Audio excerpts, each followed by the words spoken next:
When they first announced they were getting rid of cigarettes in Virginia prisons, I assumed that we were going to have riots all across the state because it was an incredibly stressful environment. A huge portion of the population was addicted. I just did not see any way this was going to go well. Then they did something really smart that surprised me.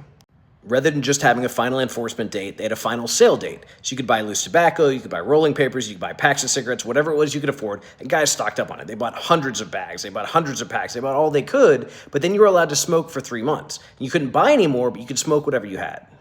And what that meant was guys originally went through their own tobacco, then they started buying tobacco from other people, and then slowly it became more expensive and harder to find, more prohibitive, so not everybody detoxed at the same time. Rather than having everybody go through withdrawal, it was like a slow, gradual thing.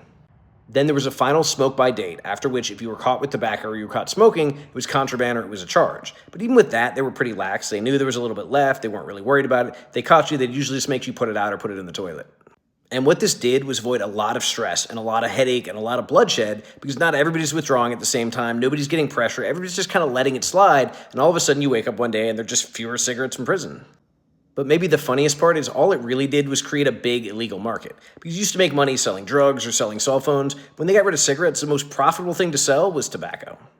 There was an old guy named Johnny I used to play pinochle with who I loved to death. And I remember he confessed to me one day that he spent $3,000 buying cigarettes over 6 months.